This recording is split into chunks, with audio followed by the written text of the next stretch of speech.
did not, as he was a consummate grump, and pulled away, headed to work. She had already turned the corner, and so couldn't see the jogger and Mr. Fulton reach the end of the old man's driveway at the same time. She also didn't see Mr. Fulton wrestle the jogger to the ground, rip out her throat with fingernails and teeth, and begin to feed. As the Camry made its way west, winding out of residential neighborhoods and heading toward the more built-up section of the city near the water, the cat and the carrier beside her settled in and quieted. He was used to this routine. Liz wished she could take him with her, but that just wasn't possible. She would have preferred leaving him home where he was comfortable, but that wasn't possible either. Chick, who lived in the small basement apartment of her little house, wouldn't feed him. He wouldn't water plants or do yard work either, and she had to employ a landscaping company to keep her lawn and shrubs squared away during her prolonged absences.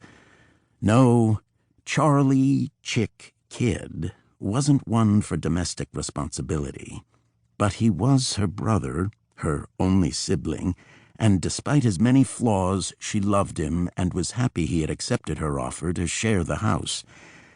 Chick was coming home today after being out for 3 weeks, and though her own job would keep her extremely busy, she hoped they could make time to see each other for dinner before she had to leave.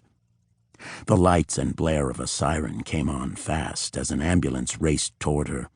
Liz pulled quickly to the shoulder, and as the vehicle passed, a string of unhappy yowls came from the cat carrier. "Steady," Liz said. "It's just a medic." Before she could pull back into the road, a squad car appeared, screaming after the emergency medical vehicle. The cat was not pleased and let her know it. Liz reached across and put her fingers through the grill of the cat carrier. "It's okay, kitty. Mommy's right here." The cat ignored the fingers and made a noise that was more groan than meow. The quickest way to work at this early hour would have taken her up onto I-5 near Seattle-Tacoma International Airport. As she approached, however, she saw the flashing blue and red lights of police and fire vehicles, so many that it indicated a major accident. A river of stopped motorists was stacked up behind it, with car doors standing open and people moving slowly through the traffic jam. Liz bypassed the on-ramp before she could become stuck herself and took an alternate route.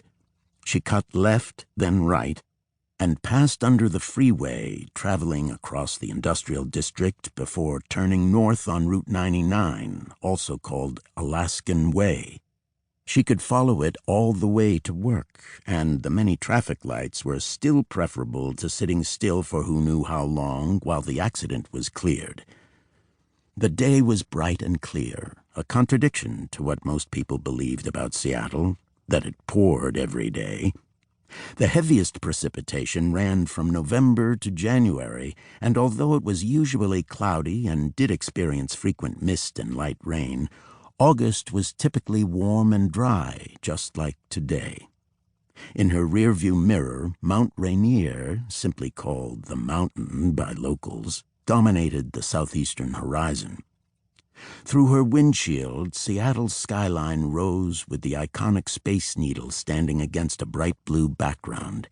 It was a beautiful day to be a Seattleite. She continued north, passing the Pacific Maritime Institute on her left. A block farther on, she slowed and came to a stop behind several cars lined up behind a tractor-trailer standing in the road. Its emergency flashers were blinking, and the cab's driver door stood open. After a few moments, the cars ahead of her eased around it and continued on their way. Liz did the same, and as she passed, she saw the cab was empty, the driver nowhere in sight. "Hell of a place to break down," she said. The cat meowed its agreement. She arrived at her turn and made a left. The view ahead made her catch her breath and smile. There it was, Joshua James, its snowy white hull brilliant in the morning light, black masts and antennae towering above. Although it